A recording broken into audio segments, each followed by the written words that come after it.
Buenos días a todos y por supuesto me uno al agradecimiento por estar hoy aquí con nosotros, un día sábado a esta hora. Lo primero que yo quiero expresar, lo dije ayer en la primera reunión de la Junta Directiva, es el agradecimiento a los miembros de la Junta que ya han sido presentados por haber extendido nuestro periodo, prácticamente toda la Junta Directiva. Tenemos ahora a Rogelio Poscán, que entró en la Junta. De resto, todos los que estábamos allí siguen estando. Y eso es un reconocimiento importante a lo que ha sido la gestión de Benamérica. La gestión no solamente de la Junta Directiva, la gestión de todas las organizaciones que tienen que ver con Benamérica, de manera muy importante los comités sectoriales, pero hay también, y eso es importante destacarlo desde el comienzo, que Benamérica es en cierta forma una red de familias cercanas, vamos a ponerlo así. Y esas familias cercanas tienen que ver con organizaciones cuyo núcleo de partida fue precisamente Benamérica, y en eso la visión de nuestro fundador, Luis Corona, que está acá sentado, fue esencial, y también la de nuestro segundo presidente, Graciano Padrón, y que esa red va, por supuesto, parte de Benamérica, CAIDI, con Eva Caputo acá, CICIBEN, que es una organización muy importante que tiene que ver con las demandas y los requerimientos ante la Corte Penal Internacional, y en la cual Benamérica estaba involucrado desde el comienzo, y estamos avanzando hacia una alianza con CICIBEN. La Coalición por Venezuela, aquí tenemos uno de los miembros de la directiva de la Coalición por Venezuela, Ricardo Pinza. El Movimiento Ciudadano Venezolanos en el Mundo, una buena parte de los que están en la directiva de Benamérica son a la vez miembros del Comité Ejecutivo del Movimiento Ciudadano Venezolanos en el Mundo, que preside Humberto Calderón.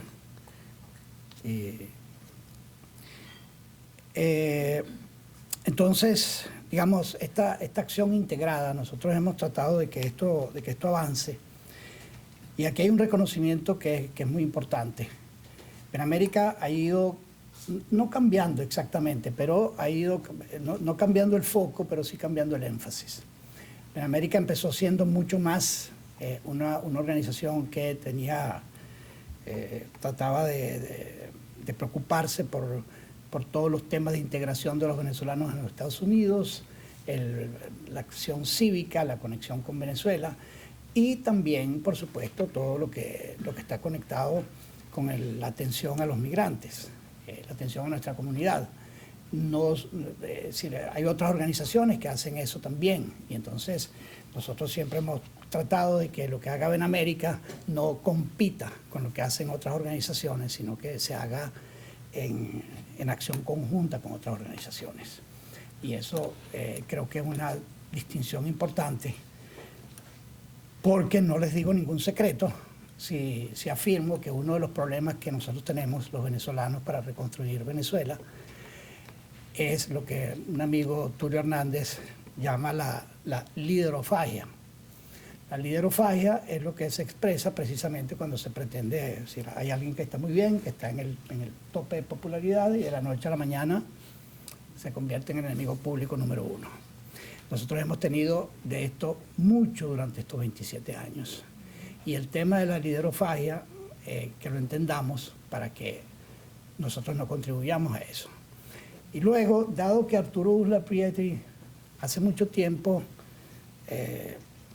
le quitó el manto de palabra grosera a la palabra pendejo, entonces yo la puedo usar sin problema, que es la tesis de nuestro pendejo favorito, que Horacio me la ha escuchado en varias oportunidades.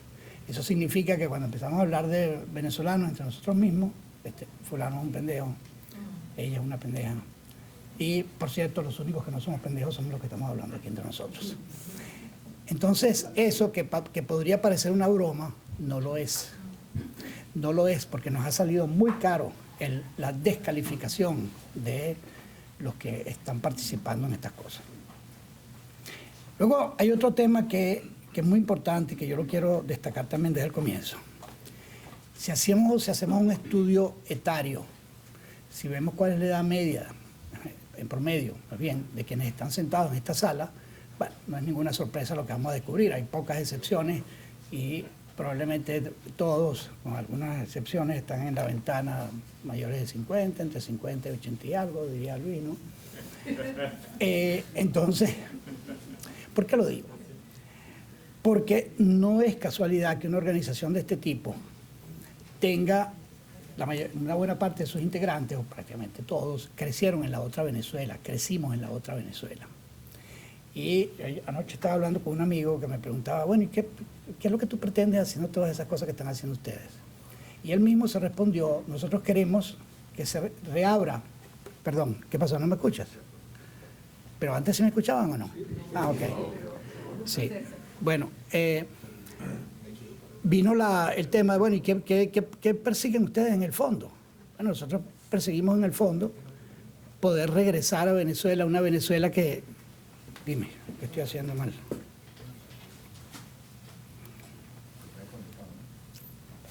¿Sí? Aló. Acercarte un poquito más. Ok, está bien. Entonces, nosotros pretendemos regresar a una Venezuela que se parezca o que sea mejor que la Venezuela que nosotros dejamos. Y entonces eso hace inmediatamente disparar una pregunta, que nosotros tenemos una responsabilidad muy importante en incorporar jóvenes, gente más joven a esta organización. No porque nosotros seamos un creyente de que todo lo tienen que hacer los jóvenes, no hay ninguna discriminación etaria, pero es una necesidad muy importante que nosotros podamos incorporar a quienes crecieron en el chavismo y que la única Venezuela que han conocido es la Venezuela por un lado, de desintegración ética, no solamente económica, y que, bueno, entonces tienen prácticas y creencias que tienen poco que ver con lo que nosotros queremos hacer. Entonces, ese es un deber muy importante, así como Nelly destacó que viéramos nuestras chequeras y nuestros envíos CELE para apuntar la necesidad de sostener a la organización. Nosotros tenemos un deber fundamental en hacer cosas que incluyan a los jóvenes, a los más jóvenes, pensando que aquí hay gente que se siente eternamente joven y con razón. Entonces, luego, nosotros también tenemos una responsabilidad muy importante en evaluar la naturaleza de este momento. Ya nuestro vicealcalde, concejal, lo señaló. Han pasado cosas muy importantes desde enero, y antes también, porque no es que lo de enero fue un evento aislado, venía una historia de construcción, venía una historia de respuesta de los venezolanos en Venezuela que permitió que las circunstancias para lo que ocurrió en enero se dieran. Pero, y yo sé que ese es un tema muy delicado, y me alegra que aquí esté César Pérez Vivas, porque él es uno de los que lo ha levantado. Nosotros tenemos que tener muy claro por qué ocurrió eso en Venezuela. ¿Qué fue lo que nosotros hicimos en el país que permitió que las cosas que pasaran? Por supuesto, la respuesta más fácil fueron los cubanos con Chávez. Pero esa no es la respuesta en serio a ese problema. Porque la puerta para que entrara el autoritarismo de Chávez fue en buena medida el abandono de la defensa de la democracia que le correspondía a los demócratas venezolanos. Esa fue la primera puerta, porque el riesgo estaba advertido. Lo que estaba pasando estaba advertido. Para nosotros que estábamos allá y le decíamos a la gente de nuestros partidos políticos, ustedes se dan cuenta de lo que está pasando en los barrios venezolanos, de cómo se ha ido desplazando el índice de aprobación por Acción Democrática y COPEI y se va desplazando hacia el movimiento chavista. No, eso no es así. No, sí es así. Sí es así. Nosotros tuvimos esa discusión en muchísimas oportunidades, advirtiendo lo que estaba ocurriendo y advirtiendo de una forma que nos planteara en serio la pregunta de qué hacemos para reaccionar y cuál fue la reacción de nuestros partidos políticos, pero no solamente los partidos políticos, de muchos de los miembros importantes de medios de comunicación, de miembros de las Fuerzas Armadas. Esto lo tenemos que hacer, esto es una posibilidad importante para desplazar el monopolio de Acción Democrática y COPEI en Venezuela. y todavía estamos pagando las consecuencias de eso. ¿Y eso fue Chávez quien lo decidió? No. Ahora, por supuesto que uno puede tomar, ya Nelson Oxford más adelante leerá el manifiesto de Benamérica y tomar la posición de que a nosotros no nos corresponde mirar al pasado, sino mirar al futuro. Pero en verdad nos corresponde mirar al pasado, entender al pasado para que podamos mirar al futuro con los ojos de quienes están pensando realmente en cómo se construye otro país. Y eso es algo que yo sé que es complejo, es doloroso, porque en verdad en nuestro país eso no se admite con la transparencia y la fuerza que sería necesario admitirlo. Les pongo el caso chileno. Yo vivía en Chile cuando se produjo el golpe de Estado contra Allende. Y ya estaba advertido en todo el país lo que estaba ocurriendo por el fraccionamiento de toda la unidad popular, todo lo que estaba detrás del gobierno de Allende y por los propios conflictos dentro del gobierno y por lo que estaba ocurriendo con los militares. Eso estaba advertido. Y la gente decidió, incluidos líderes muy importantes, no hacerle caso a esa advertencia. En el caso de Venezuela, la advertencia era muy clara. Cuando nosotros nos comparamos con Colombia, que cuando entró Petro, se dijo, es que eso significa que va a pasar lo mismo que en Venezuela, y no ha pasado. Y cuando vino el gobierno chileno, ahí está pasando lo mismo. Entonces, nosotros trasladamos el análisis de Venezuela de manera automática a otras realidades que no se corresponden. Luego, hay otra cosa sobre la cual nosotros tenemos que reflexionar, y muy en serio, que ya lo tocó el concejal vicealcalde Piñeiro, que es la relación con los Estados Unidos. Eso es un punto extremadamente de división entre los venezolanos, y por muchas razones. La que tiene que ver con si están afiliados a una organización política. Entonces, los que se creen cercanos de lo que está haciendo el presidente Trump o de los republicanos, y quienes se creen cercanos o son cercanos al Partido Demócrata, tienen posiciones abiertamente irreconciliables. Y entonces nosotros seguimos insistiendo, como lo dice otro de nuestros socios en la Alianza Benamérica, William Díaz, el presidente de la red de Casas de Venezuela en los Estados Unidos. Él tiene este lema de que nuestro partido es Venezuela. Nosotros desde Benamérica hemos tratado insistentemente en todos los espacios donde hemos podido señalar que queremos un involucramiento bipartidista en los temas de Venezuela. Ya teníamos aquí una pequeña discusión sobre que solicitamos mensajes. Desafortunadamente había toda la intención de entregarlos, pero no se entregaron a ambos partidos. Y eso es un tema muy importante. Luego, en la misma zona de análisis está todo lo que corresponde con la naturaleza del tutelaje, del cual se menciona claramente, abiertamente, que el gobierno de los Estados Unidos ejerce sobre Venezuela. Y aquí tenemos que ser extremadamente cuidadosos en diferenciar cuando hablamos de la nación y cuando hablamos del tutelaje sobre el gobierno interino de Delcy Rodríguez. Nosotros no podemos prestarnos a transformar en un conflicto lo que fue una ayuda muy importante. Nosotros no podemos prestarnos a transformar el que los Estados Unidos tomaron la decisión de extraer a Maduro y a su esposa ejecutando una orden judicial. Nosotros no podemos convertir eso en un conflicto, sino que tenemos que actuar con la inteligencia de saber que eso pasó, que eso abrió una ventana de oportunidades, y no exigirle, por ejemplo, a María Corina Machado que salga declarando en contra de Trump, porque ese arreglo no es posible.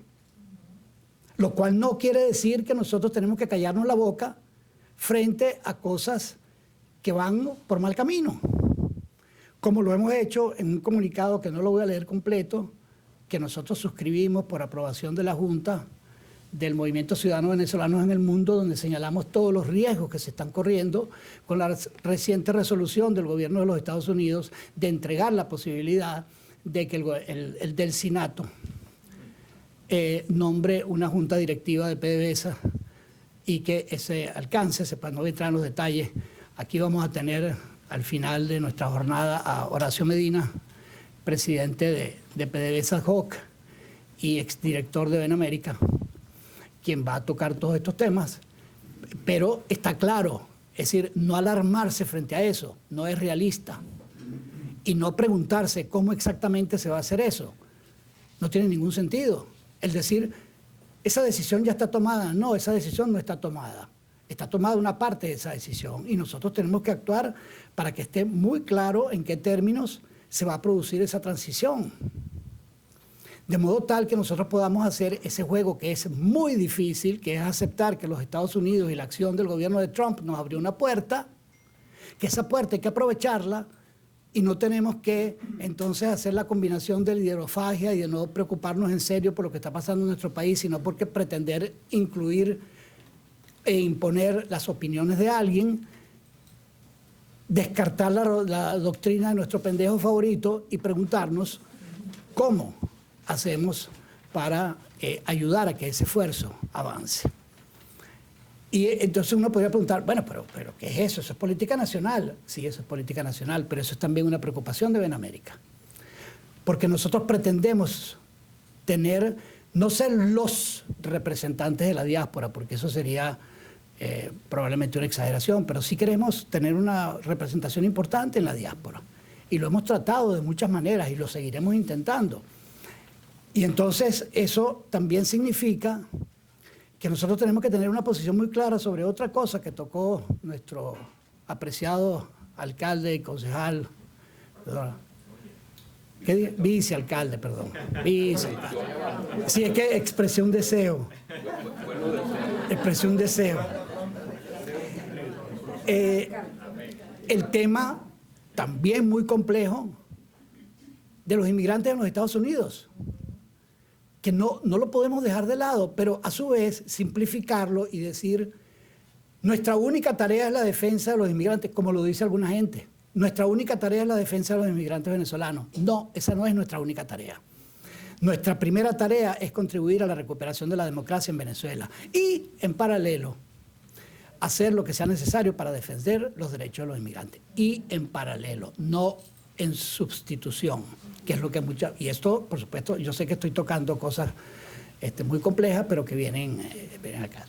Entonces, allí también tenemos un territorio sobre el cual es necesario que pensemos y que hagamos lo que tenemos que hacer para que esas dos conductas no se contradigan una a la otra y nosotros podamos actuar denunciando abusos y denunciando cosas sin que eso se traduzca en que nosotros estamos abiertamente opuestos a lo que está haciendo el gobierno.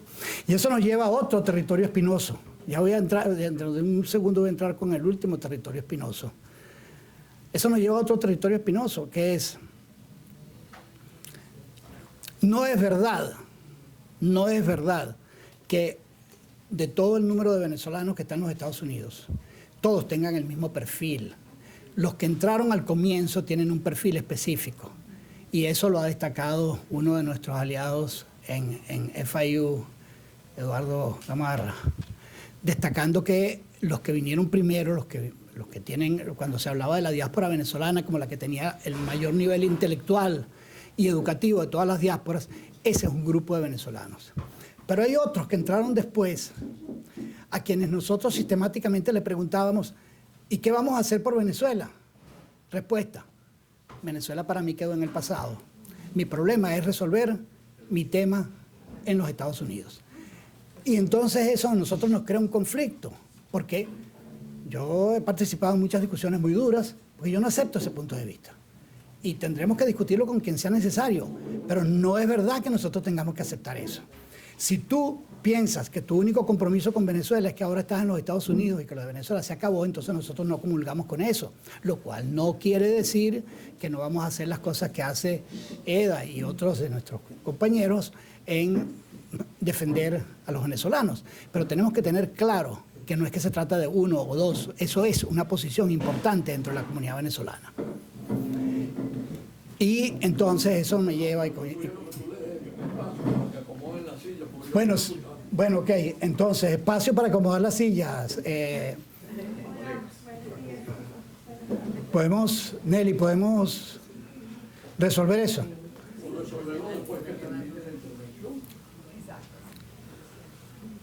¿Sí? ¿Se resolvió? Sí. Ok. Bueno, un paréntesis, dado que estamos preguntando por lo de las sillas, antes de entrar en el último tema.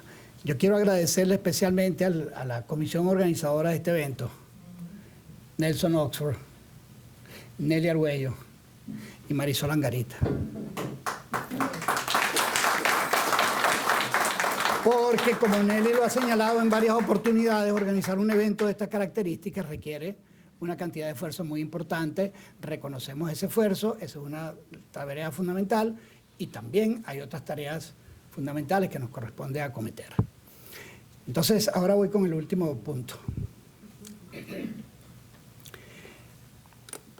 Nosotros estamos hablando, y en eso estamos siguiendo el mismo camino que el liderazgo de la oposición en Venezuela está siguiendo, con quienes tenemos mucho contacto. Nosotros estamos diciendo que en la transición de 3 tramos, estabilización de Venezuela, recuperación de la economía y transición a la democracia, que ha señalado el secretario de Estado Rubio, hay un paso fundamental, que es la realización de elecciones. Ahora bien, ustedes lo saben o lo deberíamos saber, que una cosa es pedir elecciones en Venezuela y otra cosa es tener elecciones justas y creíbles en Venezuela. Y que los tiempos para eso son muy delicados. Aquí tenemos uno de los proponentes, por eso lo mencioné a él, a César Pérez Vivas, quien en varias oportunidades ha estado hablando junto con el movimiento sindical en Venezuela de que necesitamos elecciones mañana. O ellos no han dicho mañana, han dicho es imperativo tener elecciones. Entonces, el tema de las elecciones es un tema absolutamente indispensable y es también un tema tóxico, porque hay posiciones muy distintas. Hay quienes dicen, podemos elegir con el mismo CNE. Nosotros ganamos esas elecciones hace 2 años con el mismo CNE, y hay quienes dicen, no, necesitamos transformar, elegir el CNE, la Asamblea Nacional, el Consejo Nacional Electoral. Y tú dices, ¿y en serio? ¿Y cómo se hace eso? No, es que la voluntad del pueblo se expresa cuando se puede expresar. El capital político que tiene María Corina Machado y la credibilidad que tiene María Corina Machado, que están y que son muy importantes, eso tiene o expresión electoral o expresión en una rebelión cívica. Rebelión cívica no vamos a tener aparentemente, pero tampoco la podemos descartar. Pero nosotros tenemos que entender y hacer un esfuerzo por no pretender imponer nuestra opinión. ¿Por qué? Yo he estado en muchas reuniones donde cada una de las personas que interviene cree que tiene la verdad en su mano y dice, esto es indispensable hacerlo así. Y cuando tú preguntas, ¿y en serio cómo se hace eso para que sea indispensable hacerlo así? Bueno, tenemos que lograrlo. Eso no es suficiente. Nosotros ya hemos pasado por 27 años de este tipo de discusiones y de este tipo de enfrentamientos. La liderofagia y la tesis de mi pendejo favorito, que uno se lo toma en broma, no es una broma, es un tema muy delicado. Entonces, ven América, y con esto ya voy terminando, nosotros tenemos la responsabilidad de pensar sobre estas cosas en conjunto con el liderazgo venezolano, porque parece una frase ociosa, pero la democracia no existe sin partidos políticos. Esto no es un partido político, pero la democracia no existe sin partidos políticos, porque los partidos políticos son herramientas indispensables para disputar el poder político. Las organizaciones de la sociedad civil no tienen una estructura para hacer eso, no están diseñadas para eso. Y en Venezuela los partidos políticos colapsaron. Entonces ahí tenemos un problema mayúsculo. Hay que reconstruir de la manera que se pueda partidos y organizaciones políticas, y hay que lograr que esas organizaciones actúen en conjunto en este momento y no actúen mordiéndose una a la otra como han actuado en el pasado y como están actuando en este momento. Los intentos de generar otros focos de liderazgo en Venezuela no es un tema trivial. No es un tema de que Enrique Márquez estuvo con Trump en el State of the Union y eso no tiene ninguna significación. Eso tiene mucha significación y cuando regresa a Venezuela se convierte en otra cosa. Entonces, el pedir que hayan elecciones en Venezuela tiene en buena parte que ver con si María Corina Machado puede entrar o no a Venezuela. Y eso es un tema, porque está claro que en este momento la administración del presidente Trump considera que la presencia de María Corina Machado en Venezuela representa un riesgo para la paz en el país. ¿Nosotros creemos eso? No, pero no podemos descartar eso como si eso no existiera y decir María Corina regresa mañana. Eso no es posible. Y entonces, esa posición puede cambiar. De hecho, ha cambiado en una cierta medida, pero eso cambia el resultado de las presiones políticas y de lo que ocurre en la política. ¿Ves? Y entonces, cuando llegue el momento en que eso se lo pueda hacer, se lo podrá hacer. Pero nosotros no podemos tener certeza sobre todas las cosas que vienen. Nosotros tenemos que entender la naturaleza laberíntica, por usar alguna expresión, la naturaleza cambiante, pero cambiante de un día a otro de lo que está ocurriendo en Venezuela. Y tener claro que nosotros queremos un país de estas y estas características. Y hacia allá es donde pretendemos avanzar. Bueno, no creo que me pasé de mis 20 minutos, Nelly. Me pasé. Claro, bueno. Pero eso fue por las sillas, Nelly. Todo eso fue el tema de las sillas. Entonces, les agradezco nuevamente su presencia aquí. Es mucho lo que nos queda por hacer. Le agradezco especialmente a nuestros dos intérpretes del himno de los Estados Unidos y del himno de Venezuela. Y Nelly, todo tuyo. Gracias.